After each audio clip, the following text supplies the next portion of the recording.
So welcome to my channel. So this is yours truly, Ali. So yeah. So today, I decided na gawin tong content na to because I believe bago nyong mapanood yung mga ibang exciting videos, kalog moment, and other contents na pwede kong gawin or maisip. Kasi, guys, excuse me, may sabit. Alam naman kasi natin na nowadays, ang dami na talaga nagva-vlog, madami na tayong mga vloggers and everything, and I believe that all those possible content nagawa na. So, actually, bago ko nag-decide na mag-vlog ulit, isip muna ako kung ano ba yung pwede kong i-vlog na hindi pa naba-vlog ng iba. So, sabi ko sa sarili ko, parang lahat naman na na-explore na. May mga paranormal activity, may mga food, travel vlogs, ano pa ba? Mga prank, mga ganyan. Tapos yung parang mismong buhay nila is yung parang sinishare na nila, di ba? Tapos aside from that, yung reality show, ayan. So now, nag-isip ako kung ano yung pinaka content na hindi pa nagagawa. So sabi ko sa sarili ko, parang lahat naman ata na-explore na. So why not, kako, mag-vlog ako, tapos ang gawin ko lang is yung mga gusto ko lang talagang gawin. As in, yung mga bagay na nagpapasaya sa akin, most especially yung nagtatanggal ng stress ko, may stress reliever, mga ganyan. Tapos, I wanna share my personal life as well. Kasi, guys like, gusto ko talaga yung nagsasalita ako sa camera. Parang ganon. So, for today's video, I decided na ang gawin kong content today, or yung gagawin kong vlog today, is all about, by the way, may mga cooking pa pala, no? Cooking vlogs, yung mga life hacks, mga ganyan. Mukbang, na mga type of, vlogs content. So, parang sabi ko nga, gagawin ko kung anong gusto ko, gagawin ko yung mga nagawa na rin ng iba. So, at least meron akong guidance from the other vloggers. So, later, sasabihin ko sa inyo yung mga favorite vloggers ko. So, irarank ko sila by my, top 5, no? So, before that, since na-mention ko yung sabi ko nga na sasabihin ko sa inyo yung mga favorite vloggers ko. Kasi I really wanna share the real me. So my vlog or my content for today's vlog is about GTKY, which is Get to Know You. So naniniwala kasi talaga ako na you will understand me if I allowed you guys to know me. Parang ganon. Kaya parang sabi ko, yun ang unang gagawin kong content para nag-upload ako ng mga future vlogs ko. At least, yung mga viewers ko, they have an idea na about me. Parang ganon. So, yeah. I cannot disclose my full name for my personal security as well. Tama ba? Something like that. But most of my friends called me Ali. So it's spelled out A for Alpha, L for Larry, and Y for Yankee. So yeah, it's Ali, ang arte, no? Parang lakas makababae. So yes po, I am a trans, pre-op. So sa hindi pa po nakakaalam, hindi pa po ako operada. Although I'm wearing girls clothes, babae po akong kumilos, manamit, even magsalita. So, soft-hearted ako. Char! So, yun na nga. Sorry, may laman.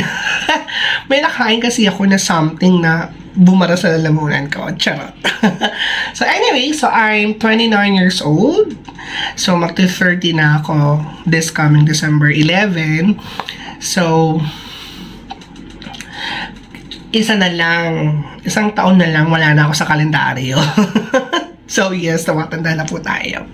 So I'm single. So I'm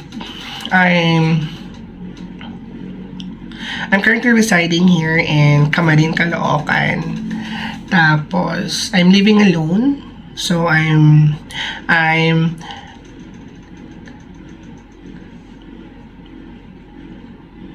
am a strong, independent woman. Charot. With my 5 cats. Nandito sila. So, mag-upload ako ng separate vlogs ko about sa mga pussy ko. Sa mga cats ko, no? Mag-upload ako yan. So, papakilala ko sila sa inyo, guys. So, ayun na nga. So, graduate ako ng Business Administration, major in Financial Management, way back 2016. So, that's batch year of 2012 to 2016. So, ka-alma mater ko ang National College of Business and Arts here in Fairview. So, hi, shout out sa mga kanakbayers, sa mga taga-nakba. Hi guys. So, di ko na sila masyado matandaan yung iba, pero yung mga circle of friends ko na tumatak sa akin, sila Ajen, sila Yana, sila Christine, sila Marianne, of course, my best. Si Sharina, si Shermina, si Feli, ayan, mga colleagues ko sila before. Kung meron man ako hindi nabanggit, sorry na, wag na kayong magtampo. Alam niyo naman, tumatanda tayo, so nagiging makakalimutin na rin ako. Just don't mind this. Kasi para siyang pasa. Kasi meron akong, ang tawag doon, like malnarism, na nagaganyan-ganyan ako. So, sa mga nakaka-relate sa akin, ganyan po ako minsan pa nagfo-focus or pag dire-diretso talaga yung tinitingnan kong bagay. So, ayun na nga. So, may pagkaano ko, introvert na extrovert. Ano tawag doon? Sa tulo ng dila ako, hindi ko maluwa. Ambivert. Yon, ambivert. Basta yung vert na yan, lahat ng may vert, mga vert na lumilipad, yung mga vert na nagagalit kapag hinawakan. Charot. So anyway, yun na nga. So, sa lahat ng mga nakakilala sa akin, kaya ako nasabi na introvert ako. Kasi pag mag-isa lang ako, pag hindi ko kasama yung mga friends ko, or yung mga close friends ko, or even may mga circle of friends, kasi di ba may mga circle of friends tayo na hindi naman ganun ka-close. As in, I have one BFF lang naman before, nung college ako, which is si Marianne. Shout out sa you, Bes. I miss you so much. Ayan. So, nung graduate ako ng college way back 2016, nagtrabaho ako agad. So, parang nagpahinga ata ako ng isang buwan. Parang vacation after nung 4 years na course bago nagtrabaho. Pero tuloy-tuloy ako, hindi ako nag-stop. So, naging first job ko was from TP, Teleperformance. So yes, I am from BPO. So yun yung kinalakihang trabaho ko, which is BPO stands for Business Process Outsourcing. Correct me if I'm wrong, just comment down below. Yes, hindi po tayo magaling sa English pero nasa BPO tayo. Actually, ang ironic lang niya kasi hate ko talaga ang subject na English kasi hindi ako nag-exert ng effort dyan and time or something like that. Tapos nung graduate ako, nagulat na lang ako, bigla nag-work ako sa BPO. Kasi I remember during my OJT when I was in college, kasi nag-OJT ako sa recruitment from Convergys. May Convergys pa nun before eh. Ngayon kasi, if I'm not mistaken, nabili na siya ni Concentrix, kaya Concentrix na siya. So, nung OJT ako sa recruitment ng Convergys, nagkaroon ako ng mga background knowledge about the BPO and everything. Then after that, nung graduate na ako, nagpahingal ako ng isang buwan. Tapos pumasok na ako magtrabaho. Yun na yung sa BPO. So nag-start ako ng agent and everything. Since 2016 up until the present. So, I guess almost 8 years, 2016, 17, 18, 19, 20, 21, 22, 23, 24, yeah. Almost 8 years na ako na sa BPO. So now, I'm employed from iCore Philippines here in Fairview as a supervisor operation post. Yeah, I'm a team leader. So, mamiss ko tuloy mga agents ko. So, hi mga agents. Charot. Hi mga angels ko. Yeah, actually yung YouTube channel ko, kaya ko siya tinawag na Ali Amazing. Kinuha ko siya sa team ko sa BPO. Kasi most of my life kasi nasa BPO talaga ako. Like, yung almost 8 years. So, doon ko siya na kuha yung name ng channel ko, which is Ali Amazing. Kasi gusto ko lang lagi masaya. Gusto ko lang lahat ng ginagawa ko o ginagawa ng mga agents ko maayos, tas at the same time masaya din sila. So yun, ganun klaseng supervisor kasi ako. Like, although may pagka-controlling ako and nurturing, pero tulad ng mga agents ko, sabi nga nila sa akin, naiintindihan naman daw nila ako. Kasi ang first impression ng may ibang friends ko, even the other strangers, or even yung mga acquaintances ko, sabi mataray daw ako, maldita, masungit, something like that. Which is naiintindihan ko naman. Siguro nga, may pagka-ganon ng personality ko. Kasi, to tell you honestly, I truly believe that hindi naman lahat ng tao mapiplease natin eh. Parang ganon. And I just felt that I wasn't born to please people. Parang ganon. If they don't like me, then be it. Parang ganon. Hindi naman siya like kawalan for me. Kasi mahirap kasi yung parang gusto mo yung tao pero ayaw sa'yo. Mahirap din namang ipilit kahit wala kang nagawang mali or masama. So, decision kasi nila yun at saka choice nila yun. Kaya nire-respeto ko na lang. Kasi may ganun din naman ng personality. Like, if ayoko sa tao, ayoko talaga. Pero not to the point na binabastos ko or something like that. So, yun. I love cooking. Yeah, may ako magluto. Actually, yan yung pinaka favorite kong gawin pag hindi tinatamad.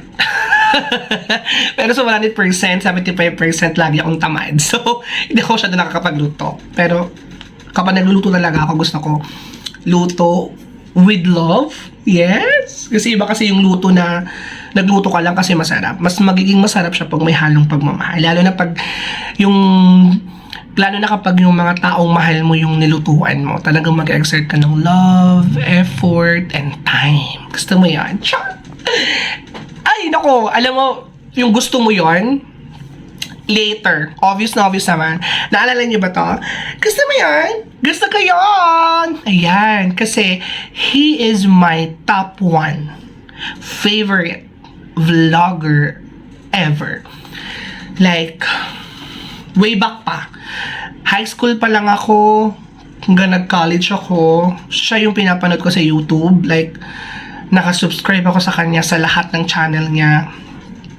Sinusubaybayan ko yung mga vlogs niya. Actually, he inspired me eh. Kaya parang, way back, this is not actually the first time that I'm doing vlog. Na-stop lang ako for some circumstances. Kasi I started doing vlog way back 2020, I believe. Parang ano siya, kasagsagan ng pandemic. Yun. So, since bored ako noon, that time, parang sabi ko nasa bahay lang ako. Although may trabaho ako noon sa BPO. Pero nung during pandemic din kasi, na-stop din kasi ako ata ng 1 month noon. Kasi nagkaroon ako ng COVID. Parang, yes, 2 beses ako nagkaroon ng COVID. Like, positive. So, ilang beses sinundot yung ilong ko. Kaya sabi ko, oh my God, pati ba naman ilong? So, ano na? So, yung years na yun yung parang pinaka-challenging. I know naman, hindi lang naman sa akin, sa lahat, no? So, pero prior than that, event happen or situation happen, talagang pinapanood ko na tong taong to. He's actually my top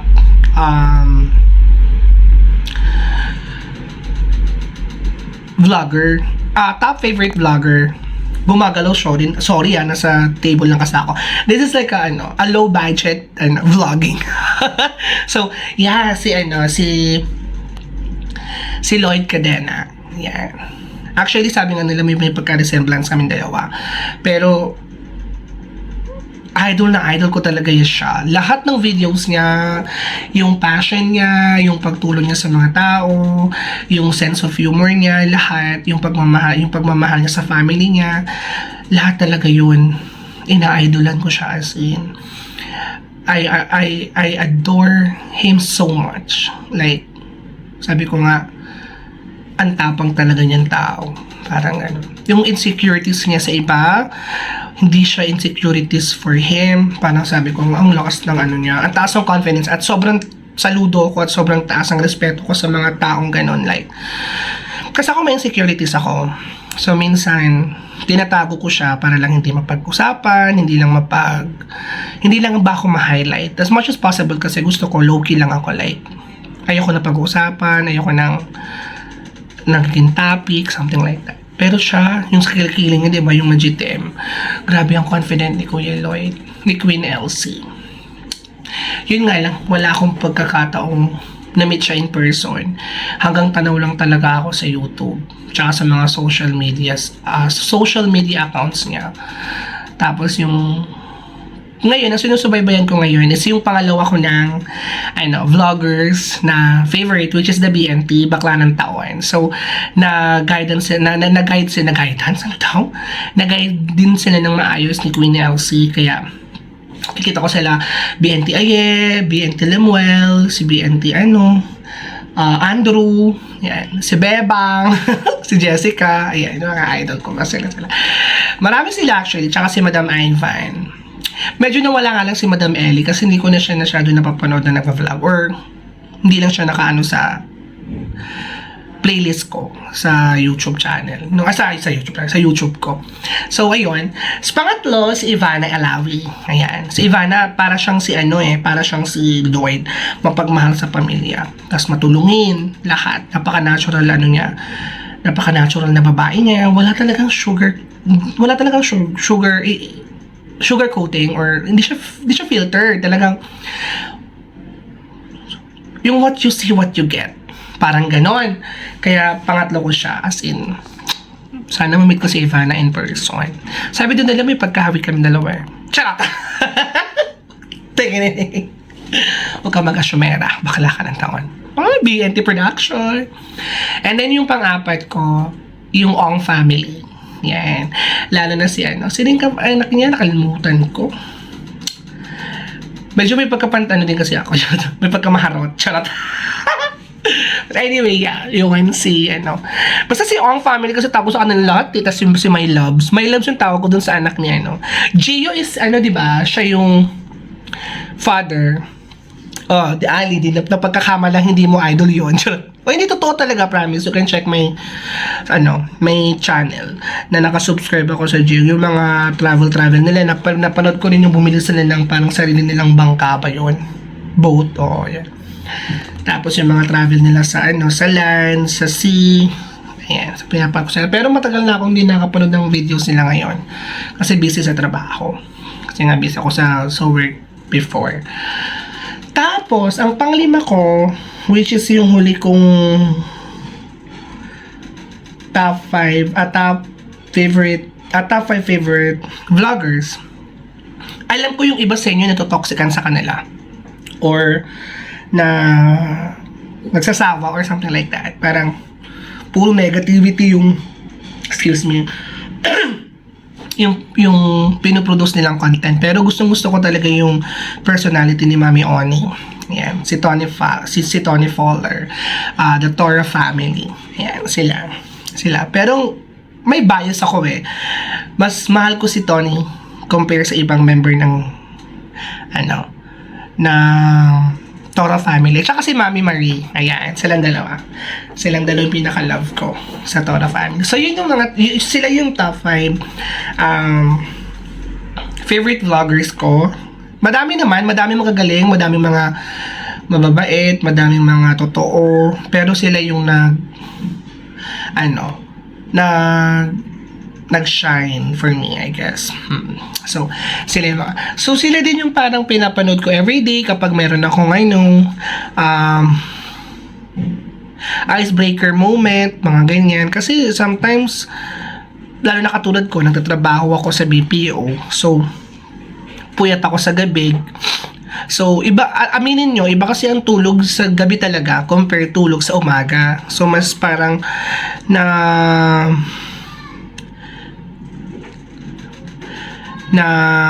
nare-recharge yung battery mo kapag nakakatulog ka ng gabi compare sa umaga.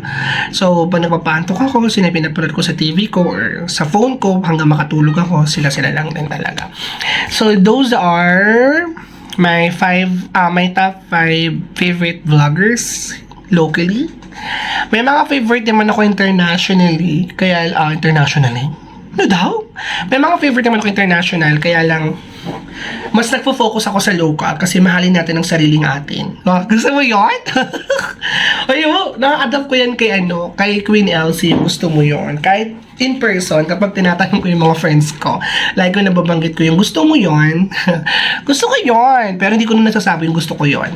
Kasi mamaya, sabi nila gaya-gaya ko. Hindi naman masamang gumaya, lalo na kapag idolo mo yung ginagaya mo. Kaya mo kasi naging idol kasi may nakita kang something interesting from them na gusto mong i-adapt sa sarili mo. So, yon. So, last na gusto kong i-share is how I handle my stress and my exhaustion. Kasi sometimes talaga may exhaust ka, may stress ka sa ginagawa mo everyday, lalo pag katrabaho ko sa BPO. Grabe ang stress, grabe ang yung exhaustion niya.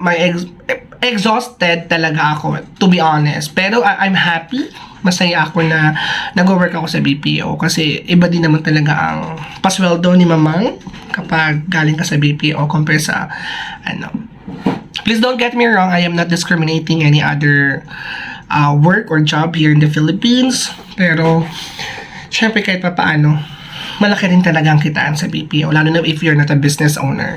Yan ang dream ko, ang magkaroon ako ng sarili kong business at magkaroon ako ng sarili kong bahay, sasakyan, kasama yung mommy ko. So, madami kami sa pamilya. So, iba-iba kasi yung nanay. Charot. Ay, seryoso, iba-ibang nanay. Kasi I'm a Muslim. My religion is Islam. So, talagang ako, Muslim. Pure Muslim. Tausug, to be specific. Ayan. So, when it comes to the religion naman, I just really want to be honest to everyone. Open ako sa religion, like, how can I say this pa? Wala akong pina-follow o pina-practice na religion ngayon, but I do have faith that there's really an almighty creator above to everyone. So, naniniwala ako na meron talagang almighty creator, no? So, nire-respeto ko lahat ng religion. Marami akong friends sa Katoliko, Iglesia Born Again, Muslim. Madami akong friends talaga as in. So, natry ko na rin makinig sa misa ng Christian, ng Katoliko, makinig din ng misa sa Iglesia, tapos of course sa sarili kong religion. Pero if I'll be asking if which one will I choose, mas pipiliin ko pa rin maging Islam to show respect to my parents and then to my elderly, no? Kung mamamatay ako, doon ako mamamatay sa religion na kinagisnan ko, which is Islam nga. Pero open ako sa lahat, as in like, hindi ko sila in-invalidate. Alam ko din marami din naman akong katulad sa paniniwala. So yes, I'm part of LGBT, obviously. No. So, dami akong mga friends. Most of my friends are lesbian. Kaya love na love ko mga lesbianism. Lesbianism. Gusto ko sila talaga as in. Love na love ko sila. Tapos, may mga friends din naman akong trans and bisexual. Pero mas na-expose kasi ako sa lesbians. And straight guy and woman. So, yun. Tapos, ano ba bang gusto kong i-share sa inyo about me? Hobbies, yes. One of my stress reliever talaga na itong pinaka-gustong-gusto kong ginagawa is manood ng sine. Alone. Yes. Mahilig ako manood ng movies sa cinema na mag-isa lang. Kasi para ko siyang stress reliever, especially kapag exhausted na exhausted ako, stress na stress, reliever ko talaga siya. Like, I remembered, there was a time na pinanood ko yung buong entry ng MMFF, which is the Metro Manila Film Festival. Yung, if I'm not mistaken, ano yun eh, kabatch yun ng, na movie ni Meme Vice na ano yun? I forgot. Parental Guidance with Coco Martin. Ayun. Yung batch ng movies na yun nung MMFF na yun. Pinanood ko lahat yun. Mag-isa lang ako. Tapos, nag-invest talaga ako doon ng time, money para panoorin lahat. So, sabi ko siya right after. Kaya, pinanood ko sa may SM Fairview. Ayun. Kasi love na love ko manood ng movies. May naman ako manood ng mga movies sa mga, international, ganyan. Especially kapag, rom-com. Tama ba? Romantic comedy. Yun. Pero ang pinaka-favorite genre ko is horror. Any types of horror, like thriller, suspense, para mga yan. Favorite ko yan. Yan ang line kong pinapanood. Kaya nga nakasubscribe ako sa Netflix eh. Baka naman, char. So, yun siya. So, yun ang naman ang ginagawa ko. So, going back sa family ko, madami kami, big family kami. Although, iba-ibang nanay. So, second family kami. Kasi yung first family, meron akong kapatid doon na dalawang babae. They are the eldest, my eldest sisters, which is si Inda. In Tausug kasi, or in Muslim language kasi, para siyang ate in Tagalog o in Filipino. So, ate siya. So, tawag namin sa kanya talaga Inda, ate. Tapos si ate Sheena ko. Tapos kami yung second family. So, gitna ako sa family ko, sa family namin. Ang pinakapanganay namin sa second family, which is kami, special. So, meron siyang epilepsy. So, matanda siya sa akin ng 2 years. Kung magti-30 ako, magti-32 na siya ngayong taon. Kasi magkapares kami ng month, which is December. So, yung bunso, yun yung nag-aaral ngayon ng dentistry. So, patapos na din siya. So, 3 kami. So, ilan na kami? 5. Tapos, merong bagong family yung father ko na 3 lalaki din. So, kami 3 lalaki din kami sa mami ko. Nalis lang ako. Sa new family ng father ko, meron siyang 3 lalaki din. Si Vladimir, si Fajir, at saka si Hakim. Ayan, sila yung mga kapatid kong 3 pa na mga bunso, mga bunsusoy. Ayan, sila. So, kasama nila yung, of course, yung father ko, tapos yung mami nila sa Tandang Sawara. Ako kasi dito ako sa Camarines, Caloocan, yung ate ko naman sa Maligaya. Kasama ng ate ko yung pinakapanganay, yung special sibling namin, which is si Elmo. Yan. Slang, Elmo. Yan. So, magkakasama kami. Tapos, close naman kami lahat, magkakapatid. Especially yung sisters ko, kasi, as in, sobrang magkaka-close kami. So, sabi nga kami minsan maligo dati nung bata kami. Ganun kami ka-close. Yung pangalawang ate ko, which is yung kapatid talaga nung pinaka-ate namin. She's currently in Texas ngayon, nag-work. So, ando doon siya. With her partner. Oh, gusto mo with the partner na kumayala kay Sheena. Char! Anyway, special someone na lang, not partner. So, yun lang naman. So, yun lang naman sa akin. So, I hope kahit papaano nabigyan ko kayo ng background about me. And hoping to see you on my next video. You can comment down below if you want me to do something. Then I'll try if I can do that too. No? But for the meantime, thank you so much for having a time to watch to my video, which is this video. And for knowing me, thank you so much. And see you on my next vlog. Bye-bye!